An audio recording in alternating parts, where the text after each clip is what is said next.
This episode is sponsored by The Path, the coach-guided membership designed to help you make alcohol small and irrelevant in your life by removing your true desire to grab that next drink.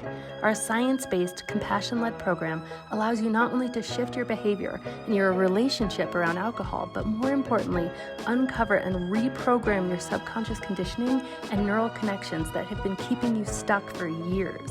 With daily live breakthrough coaching, an intimate and supportive community, regular peer-to-peer connection calls, and a complete vault of resources, this is where your path to total freedom and effortless enjoyment of your new way of life begins. Join us at nakedmindpath.com. Hi, this is Annie Grace with This Naked Mind podcast, and I'm here with Niamh. Welcome. How are you? Hello, Annie. What a pleasure to be here. I was just noticing how bright and sunny and lovely it is there. And it's pitch black here because I'm in Spain and we're a totally different time zone. So yeah, thank you for having me tonight. Yes, thank you so much for coming. And thank you so much for, I assume it's got to be kind of late there for you now. So that's great. Yeah, it's my bedtime. I've kept awake just for you. Perfect. Well, I really appreciate it. So why don't you kind of take us back sort of to the beginning in terms of where it all started for you with alcohol? Well, it's nothing unusual. It's the same as so many other people's story. It's that whole rite of passage thing when you're young, isn't it? And you start experimenting with alcohol. So I suppose 13, 14, pretty young. I'm Irish, so Irish culture, like many cultures, is fairly drenched in alcohol. And I would have dabbled at that stage. And it just progressed and got better and better. And I got more professional at it as the years went by. But it was nothing unusual. I wasn't doing anything out of the ordinary. It wasn't that I was any different to any of my friends, although I did think I was a lot better at drinking than many of my friends. And I think I might have looked a little bit older, so I was able to procure it easier. I was quite often the one who was sent with our few pounds to go and buy in the off license. Is that what do you call them? An off license? Liquor store. Liquor store. Yeah. So I was 14 and I was going to the liquor store. And so really nothing unusual, parties and parks and discos, and loved it really. And the fact that I got, sociously drunk on occasion, that was just everybody did, didn't they? At least that's what I thought, I assumed. And I think that idea that this is what everybody did and everybody does is something that carried right on through into my 40s until I quit. And then I had this massive awakening when I realized not everybody's drunk all the time. Not everybody's falling around at the parties, Niamh, maybe it was just you for a majority of that.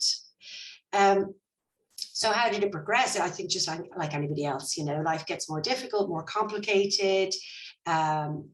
Pregnancies, babies, toddlers, all of that, which I think many of us will resonate with as being probably one of the most difficult jobs you can have, and juggling that with your main job, your normal job. Mm-hmm. And I was for a very long time, just a typical mom needs wine. I was that was my slogan. And the sneaky drinking, which actually wasn't that sneaky really. It was barbecues on the weekends during the day, and it was ladies' lunches. And I just made sure that I was present at a lot of these events.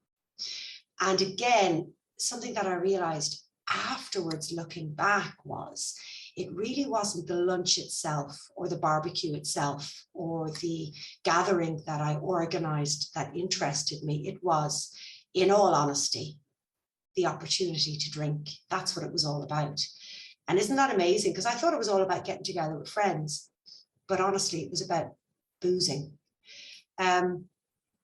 So I'm not an unusual story. I'm not I'm a typical case study mid-40s person who kind of woke up. And so I had become more lethargic, more lazy, less motivated as the years went by. And I'd been to the doctor several times because obviously there's something wrong with me, isn't it? It must be my thyroid because I can't lose weight, or, you know, maybe I've got a touch of depression because this anxiety is so bad. And I was self-diagnosing Alzheimer's at one point. I had Alzheimer's, early onset Alzheimer's, because my memory was so bad. So I literally was visiting the doctors and telling them about these disorders that I could possibly be suffering from, not realizing or not willing to even observe the fact that it could possibly be the amount of red wine I was necking. And then I decided, because I simply couldn't shift the weight, just to do a 28-day challenge. That's all it was, to shift some weight. And of course, that was the plan. I'd do 28 days, I'd lose a few kilos. It was January. So on the 1st of February, we all knew what was going to happen. I mean, obviously, I was going to crack open a bottle of wine, wasn't I, to celebrate the weight I had lost. And I suppose then about 2 weeks, 3 weeks into this 28-day challenge, I thought, Niamh, this is all wrong. You've obviously got some type of unhealthy relationship with alcohol if all you're doing is looking forward to the 1st of February. And I decided very reluctantly and with a sense of I will fail, to aim for a 90-day abstinence. So let's try not to drink for 90 days. There was no way Irish Niamh, party Niamh, wine slugging Niamh was going to go 90 days without wine. It wasn't going to happen. And then, like I say, I'm case study. Around about the 60-day mark, I had this moment. I really did. And I thought, could this be a way of life? Is it possible that I could do this for a year? You know, I started asking myself these questions because it's at that time when you really start to appreciate all the glory that comes with not drinking. Keeping in mind that I was a highly functioning mum of 3, working, successful, what I felt was achieving and overachieving in life. My blinkers had well and truly been removed when I quit firing wine in. And I realized that, no, this is what superhuman feels like. And this is what achieving feels like. This clarity, this lack of fuzz and haze, this deeper understanding of everything. Just conversation felt easier. My relationship with my children, my patience, my tolerance, my ability to zip it for a minute instead of just jumping right in. And it was just really powerful stuff. And I thought, I think I might try this for a year. And that was 3.5 years ago. And I'd like to say that I will never, ever go back. However, I'm extremely vigilant. I'm very cautious. And I know that I can never, ever say never. Therefore, I need to be careful. I can't ever let my guard down, you know? Yeah, for sure. Well, that's just amazing. And so what sort of things have happened, like in terms of your social life and how you've kind of navigated things? So I am a fanatic about walking, and this is something that has grown and become a huge integral part of my life.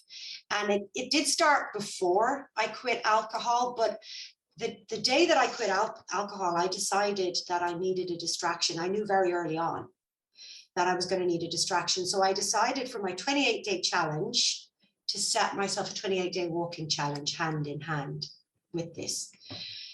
So 28 days, that's 280 kilometers in a month, more or less, in the 28 days. And that's 10 kilometers a day. It's quite a lot. That's a couple of hours. Yeah. But that feels such an incredible amount of time, because you know how much time we spend drinking or thinking about drinking. So, you know, there was plenty of time to declutter the house. There was plenty of time to do the homework with the kids, plenty of time to do all the things that I hadn't really done, the paperwork, in the drawer that I had been ignoring, but I still had more time. It was like I won the time lottery. I just couldn't believe all these hours in the day. And therefore the walking saved me and distracted me and kept me healthy and helped me lose the weight. And so when you say, what changed in your social life? Well, I wasn't going to bars anymore. I was going out into nature. And that's where I needed to be, because clarity can be, or at least for me, extremely overwhelming. The lack of haze and the amount of vocabulary that you're able to soak up, the nuances of people's behaviors, the emotions coming off your children are clearer. It's all bigger and more emphasized when you're not drinking. So I just needed to get away from it all and be in nature and be in the quiet. And so that changed drastically. I needed to stay away from the bars and the pubs where I used to hang out with my friends, and I would go out in nature. And that's continued. And walking has become, my way of life. It's become my mission and my passion. And I'm so incredibly passionate about it and how it saved me and how a connection with nature can be just so powerful. That's what I work at now. The clarity of being booze free and not having alcohol in my life gave me a meaning and purpose. I love that so much. So, and what about in, specific relationships? How has there ever been anybody who has kind of reacted badly? Sure. I've lost friends. And how did that go? It's funny because one of the people who was almost an inspiration for me to quit because of her problematic drinking. So she was a driving force for me to never end up like that. And she was one of the people who really couldn't handle it and used all those words: sanctimonious, self-righteous, judgmental, all those words that I'm not, because who in the hell am I to dare be any of those things? Because all I am is an ex-drinker, I'm not better or worse than anybody else. I've just been fortunate enough to be able to quit. But of course, somebody who's still in that situation and looks at somebody improving their life and changing their life and developing just doesn't know how to handle that. So that was a relationship that turned quite toxic, and I tried to sustain it. I tried to find ways around it, but the only way was to just not be in that place anymore. Other friendships suffered because they were my drinking friends. And I found myself not being invited on the girly nights out as before. And that took time to adjust to. Yeah. It just takes time, doesn't it? Because you take it really personally. But they're not rejecting me. They weren't rejecting me. They were just not accustomed to non-drinking me. So it's a loss for them. It's my friends grieving the loss of this person, and they don't know how to handle the new person. And it just took adjustment from me, and perseverance and awareness and understanding to realize it's not so much that they don't like me anymore. They just miss that old me. That's all it is. Yeah, for sure. And so those kind of friendships, they kind of stabilize and they find a new footing, or they fizzle out. But what's amazing is that you make new friends on different grounds, real, deep and meaningful relationships that aren't full of drunken drivel. They're really great. And you can form these friendships pretty quickly because you're really honest and connected with yourself. I am. Being alcohol free. So I've got some fantastic new relationships. I was extremely fortunate that very shortly after I left alcohol behind, my husband followed suit. That's great. Because we were broken. We were damaged. We did everything together, including the partying and the drinking.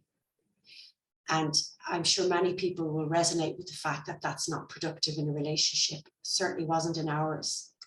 So all the good stuff that comes, or what you think is good stuff and the fun stuff, there's an awful lot of behind the scenes grimness that also comes with drinking heavily, both two people in a relationship.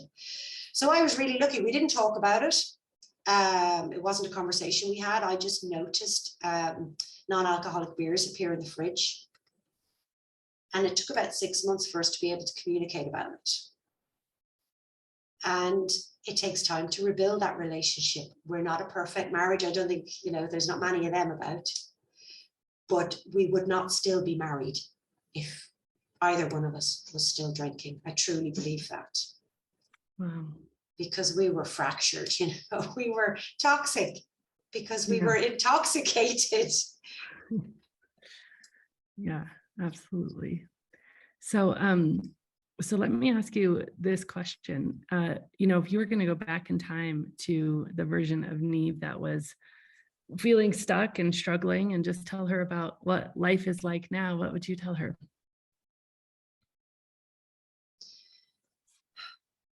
I think I just tried to tell her to look at me, look how I live, look at my light.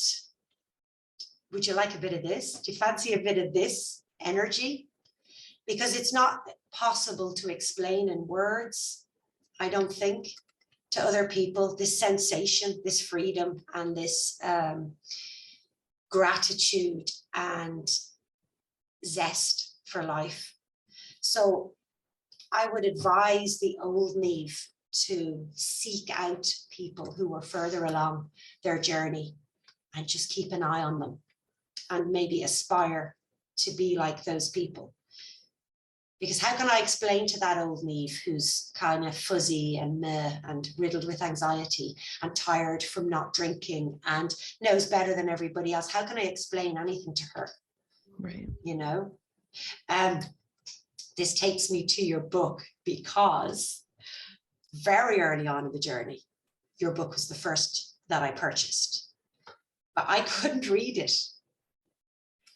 I had become so out of the practice of reading and learning and educating myself, apart from snippets on Facebook and snippets on social media, that I couldn't handle a whole book. So I would dip in and out of it occasionally, and it was about 2.5 years alcohol free that I picked up my first book and read it from cover to cover. And that was This Naked Mind. Mm.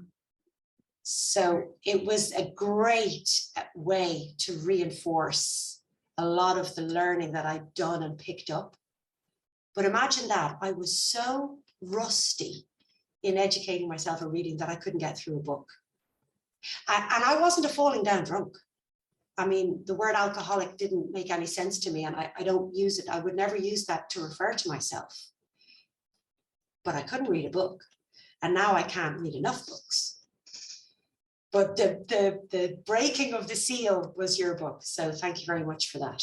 It was exactly what I needed to get me back into the swing of things. That's so great. I love that so much.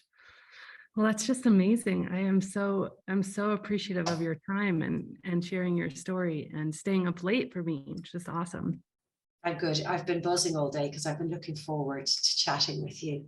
Yeah. So great. And living you're the guiding light. You remember I mentioned earlier about people and how I would speak to the old Niamh. It's just to seek out people like you and stay in touch with them, follow them. And it may not be that you quit booze today, tomorrow, next week, or next month, but if you stay connected to people like you and people like me who have done it, the penny will drop, I think, when you see enough of the good stuff. Yeah, it's all about that. It's all about like seeing, instead of looking at what you're giving up, really seeing what you could gain and what's possible, which is just absolutely amazing. Yeah. And do you find that there is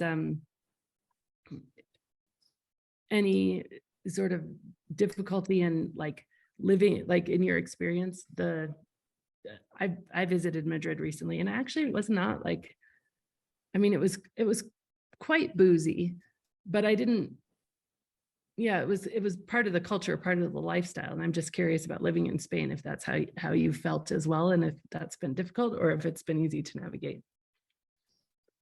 Really difficult to navigate because I'm an Irish woman, so I'm culturally, probably genetically inclined to drink, and I'm living in wine country. So yeah, it's everywhere. It's significantly ingrained in the society here. And so many of my friendships, my events, my work, because I'm a singer, and so you've got performance involved. I'm working with other musicians here in Spain. It's everywhere. And here it's from morning till night, because it's a coffee and a brandy in the morning. At around breakfast time, 10 o'clock, there's this thing called almuerzo, which is a big bocadillo, a big sandwich with a beer. There's lunch, which is traditionally served with wine, followed by a siesta to snooze off the wine. And then, like everywhere else in all cultures, there's the after work drinking. And then there's the weekend binges. So it's even harder here to avoid it, or it's even easier here to do it, you know. But you know what? I think it's everywhere. I don't think we can hide from it. So I can't really use my birth as an Irish woman as an excuse, and I can't use the excuses of living in Spain, because it's just everywhere. Where is there no booze? Few and far between. So if you want it, you can sniff it out for sure. But navigating it, I think, is always going to be hard for anyone who's involved in it. It takes courage, and I think it just takes a real resilience to what other people might say, what other people might think.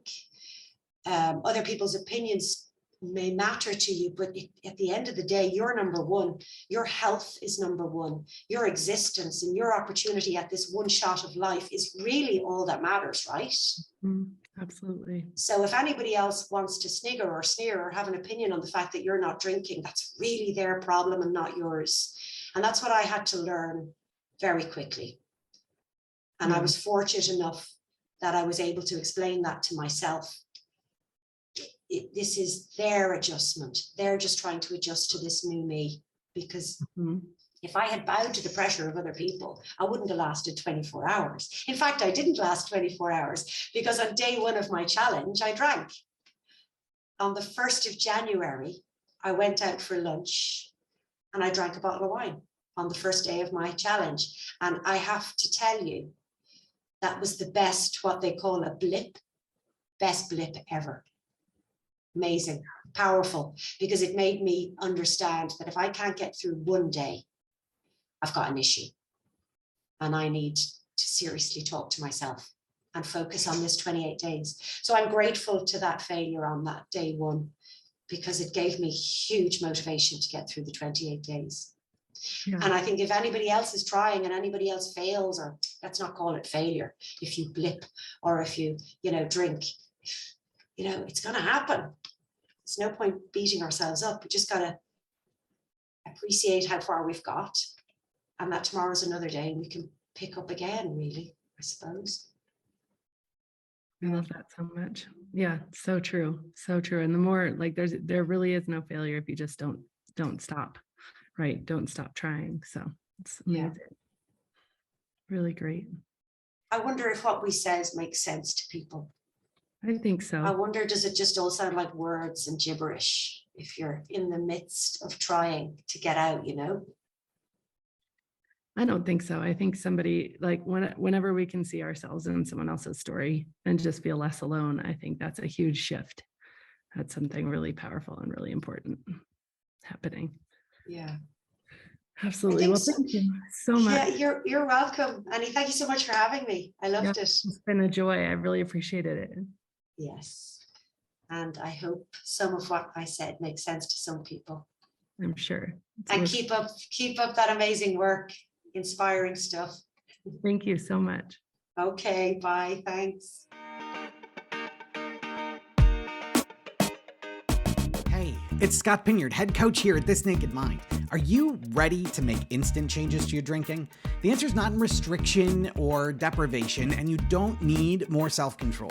I am here to tell you that you can break your patterns and habits and finally feel liberated from alcohol. You can return to a life where alcohol is small and irrelevant for you. It's a non-issue. Take it or leave it. Annie has 3 secrets to control your drinking, and she and I are going to teach them all in a special 3-day free virtual event. Learn the 3 secrets to control your drinking and make changes instantly with us. Don't miss this amazing event. Learn more and save your spot today at controlalcohollive.com. We can't wait to see you there. And as always, rate, review, and subscribe to this podcast, as it truly helps the message reach somebody who might need to hear it today.